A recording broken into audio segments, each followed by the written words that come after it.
সত্যি বলছিস মালা? তুই সবকিছু মেনে নিয়েছিস? তোর কোনো আপত্তি নেই?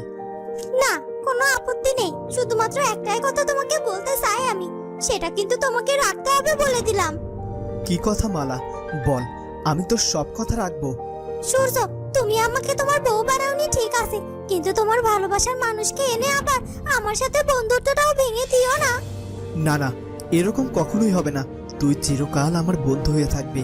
আর তুই আমার আলোকে চিনিস না, দেখবি ও এলে আমার থেকে তোর সব থেকে ভালো বন্ধু হয়ে যাবে। আর তখন তুই আমাকে। সাপুরে আর কালাচান বাড়িতে ফিরে আসে। তুমি এসেছো? সেই কখন থেকে আমি তোমার জন্য অপেক্ষা করেই যাচ্ছি। তোমার ফিরতে দেরি হচ্ছিল দেখে আমার খুবই চিন্তা হচ্ছিল। আচ্ছা, তোমার শরীর ঠিক আছে তো? সাপুরে তার বউয়ের কোনো কথার উত্তর না দিয়ে চুপ করে দাঁড়িয়ে থাকে। এ কি, তুমি এমন চুপ করে দাঁড়িয়ে আছো কেন? কিছু বলছো না কেন? কালাচান, কি রে, তুই চুপ করে আছিস যে? কিছু বলছিস না কেন? মা, আসলে ওস্তাদ ওই নাগিনীকে হাতের কাছে পেয়েও ধরতে পারেনি, আর তাই তো সে এরকম মন খারাপ করে আছে।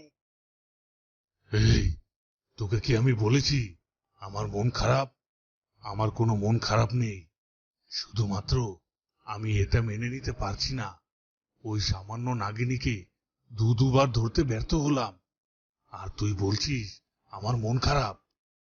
ওস্তাদ, এতে সাহসের কি আছে? যেটা সত্যি আমি সেটাই বলেছি।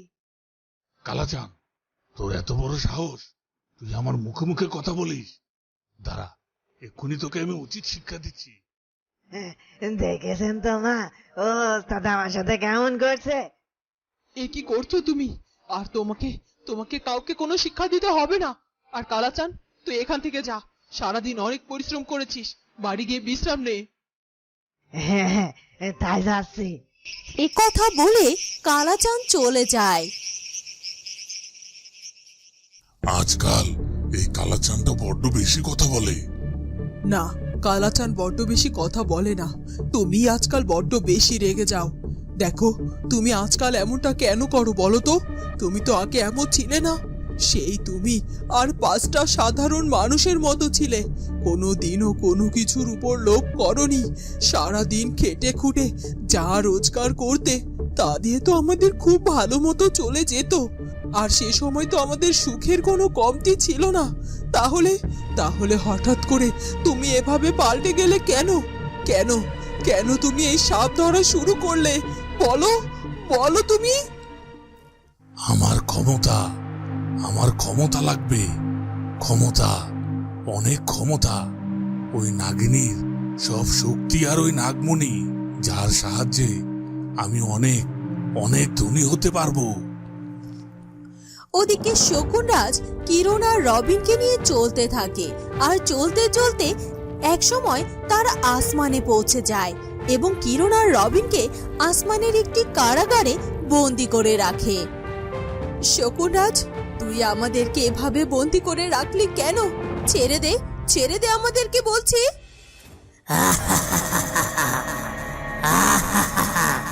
কি কি বলছিস কি তুই? ছেড়ে দেব? কি ভেবেছিস তোদেরকে আমি ধরে নিয়ে এসেছি ছেড়ে দেওয়ার জন্য? না না, কিছুতেই না। তোদেরকে ধরে এনে আমি আমার প্রথম কাজ সম্পূর্ণ করেছি, তাই তোদেরকে আমি কি করে ছেড়ে দেই বলতো? তোদেরকে ছেড়ে দিলে তো আমি আলোকে ঘায়েল করতে পারবো না, তাই না? আর তাই আজ থেকে তোরা এখানেই থাকবি। এ কথা বলে শকুনরাজ সেখান থেকে উধাও হয়ে যায়। রবিন, এটা কি হয়ে গেল রবিন? আমরা তো এখন এই শকুনরাজের হাতে বন্দী হয়ে গেলাম। হ্যাঁ হ্যাঁ কিরণ, কিন্তু এই শকুনরাজকে আলো কেন মুক্ত করলো? আমি জানি না রবিন, আমি জানি না। তবে আজ যখন আমি স্বপ্নটা দেখছিলাম, তখন হঠাৎ করে আমার বুকের ভেতরটা কেঁপে উঠল। আর আমি তখনই বুঝেছিলাম যে আমার দেখা স্বপ্নটা কিছুতেই মিথ্যা হতে পারে না। হ্যাঁ কিরণ, হ্যাঁ, তুমি ঠিকই দেখেছিলে। তোমার স্বপ্ন সত্যি ছিল, আর তাই তো আমরা আজ এখানে বন্দী হয়ে পড়েছি। জানি না এখান থেকে কি করে মুক্তি পাবো আমরা? হ্যাঁ রবিন, তবে এখন আমাদের নিজেদের থেকে আরো অনেক বেশি চিন্তা হচ্ছে আমার আলোকে নিয়ে। জানি না আমার আলোর কোনো ক্ষতি করে দেয় কিনা ওই শকুন রাজ। কিরণ, তুমি শুনলে না ওই শকুনরাজ কি বলল? ওর এখন আলোর সাথে লড়াই করার মতো শক্তি হয়নি, আর তাই তো এখন আলোকে দুর্বল করার জন্য আমাদেরকে ধরে নিয়ে এসেছে।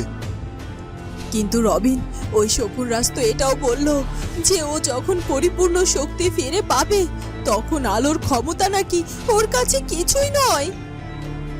না আলো না, আমাদের আলো শুভ শক্তির অধিকারী, আর শকুনরাজ অশুভ শক্তির অধিকারী।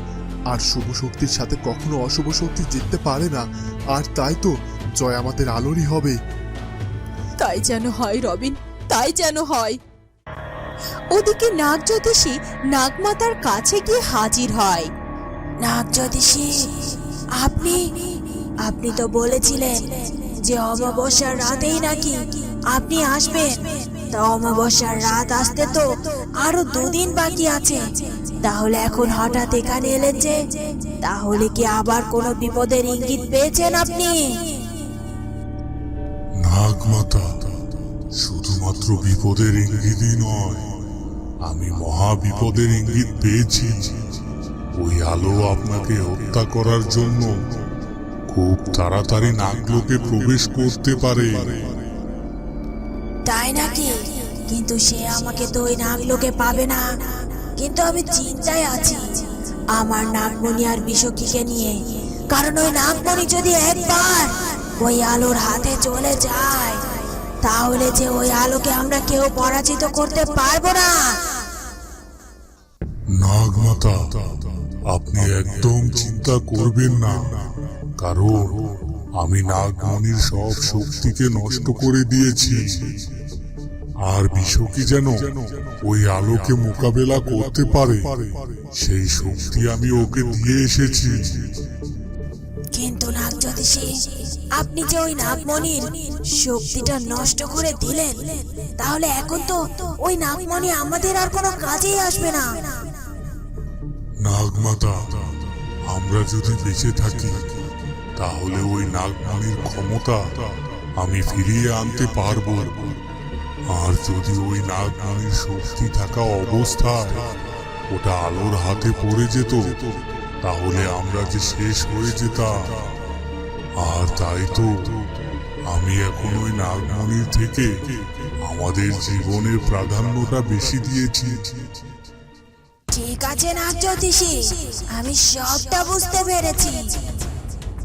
নাগমাতা, শুধুমাত্র এই কথাগুলো বলতে আমি আসিনি। আর 2 দিন পরেই অমাবস্যা, আর তাই তো আমি এসেছি। কারণ এই অমাবস্যা আসার আগ পর্যন্ত আমাকে আপনার শক্তি বৃদ্ধি করার জন্য বিশেষ এক যজ্ঞ করতে হবে। এক্ষুনি তো আমাকে নাগলোকের উদ্দেশ্যে যাত্রা করতে হবে, কিন্তু শঙ্খিনী আর পঙ্খিনী তো এখনো এলো না, আর ওদেরকে রেখে বা আমি কি করে যাব? আর তাছাড়া দরবেশ বাবা তো বললো যে শঙ্খিনী আর পঙ্খিনী নাকি এখানেই আসছে, কিন্তু কই ওদেরকে তো আমি দেখতে পাচ্ছি না। তখনই শঙ্খিনী আর পঙ্খিনী সেখানে চলে আসে। এই তো আলো, তাহলে আমরা ঠিকই ভেবেছিলাম। আলো আর আমরা ঠিকঠাকই এসেছি। এই তো শঙ্খিনী আর পঙ্খিনী, তোরা কোথায় চলে গিয়েছিলি? তোদেরকে না পেয়ে তো আমি খুব চিন্তায় পড়ে গিয়েছিলাম। আমি তো ভেবেছিলাম যে তোরা হয়তো সাপুরের হাতে ধরা পড়ে গিয়েছিস। আলো, ওই সাপুরের বিনে তারা খেয়েই তো আমরা তোমার পিছু পিছু ছুটছিলাম, কিন্তু হঠাৎ করে আমি আর পঙ্খিনী তোমার সাথে দৌড়ে আর পারলাম না, আর কিছুক্ষণের মধ্যেই আমরা তোমাকে হারিয়ে ফেললাম। আর আমরা তো এই কাঞ্চননগরেও চলে গিয়েছিলাম। আর তখন পঙ্খিনী বলল যে দরবেশ বাবা হয়তো তোমাকে সাহায্য করে এই সুরক্ষিত জায়গায় নিয়ে এসেছে, আর তাই তো আমরা সেই অনুমানের ভিত্তিতে এখানে চলে আসি, আর এখানে এসেই তো তোমাকে পেয়ে যাই। ভালো করেছিস তোরা। সত্যি সত্যি আমি ওই কাঞ্চননগরে গিয়ে বিপদে পড়ে গিয়েছিলাম রে, আর দরবেশ বাবাই আমাকে সাহায্য করেছে আর আমাকে এখানে নিয়ে এসেছে। তবে ভালো হয়েছে যে তোরা চলে এসেছিস। শোন শঙ্খিনী আর পঙ্খিনী, এক্ষুনি আমাদেরকে নাগলোকে যেতে হবে আর নাগলোকে আক্রমণ করতে হবে।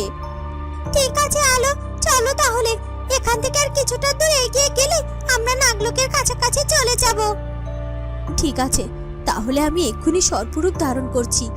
আর একটা কথা তোদেরকে বলছি, যাই হোক না কেন তোরা কিন্তু কিছুতে আমার পিছু ছাড়বি না। দরবেশ বাবা আমাদেরকে বারবার সতর্ক করেছে, কোনোভাবেই কোনো ভুল করা যাবে না। এরপর আলো তার সর্পরূপ ধারণ করে আর নাগলোকের উদ্দেশ্যে রওনা দেয়। আর সে চলতে থাকে। এরপর বেশ কিছুটা দূর এগিয়ে যাওয়ার পর হঠাৎ করে আলো দাঁড়িয়ে পড়ে আর সে দেখতে পায় যে সেই পথ দিয়ে সূর্য এগিয়ে আসছে। এ কি আলো, তুমি দাঁড়িয়ে পড়লে কেন? এ কি আমার সূর্য না? হ্যাঁ হ্যাঁ, তাই তো। তাহলে শেষ পর্যন্ত আমার সূর্যের সাথে আমার দেখা হয়ে গেল। ভালোই হয়েছে, সেদিন তো আমার সূর্যের সাথে দেখা করার জন্যই আমি যাচ্ছিলাম, আর হঠাৎ করে ওই সাপুরের হাতে পড়ে গিয়েছিলাম। তারপর তো ওই সাপুরের তাড়া খেয়ে কত ঘটনা ঘটে গেল।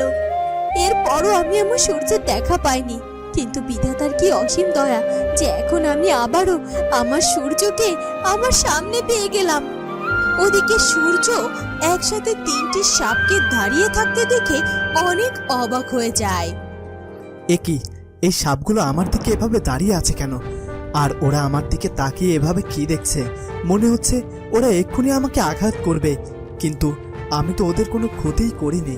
আর আমার জানা মতে তো কোনো সাপের ক্ষতি না করলে তারাও কাউকে ক্ষতি করে না। তাহলে এরা কেন আমার দিকে এভাবে তাকিয়ে আছে? তাহলে কি আমি ওদের পথ আটকে দাঁড়িয়ে আছি, তাই ওরা আমার উপর রেগে আছে? হ্যাঁ, তাই হবে হয়তো। আমি বরং এখান থেকে চলে যাই। এই কথা বলে সূর্য চলে যেতে থাকে। তো বন্ধুরা, তাহলে কি সূর্য আর আলোর দেখা হয়েও হবে না? সেটা জানবো আমরা কুচবরণ কন্যার পরবর্তী পর্বে। আর আমাদের আজকের ভিডিওটি ভালো লাগলে অবশ্যই আমাদের চ্যানেলটিকে সাবস্ক্রাইব করে দিও। দেখা হবে পরের ভিডিওতে। ধন্যবাদ।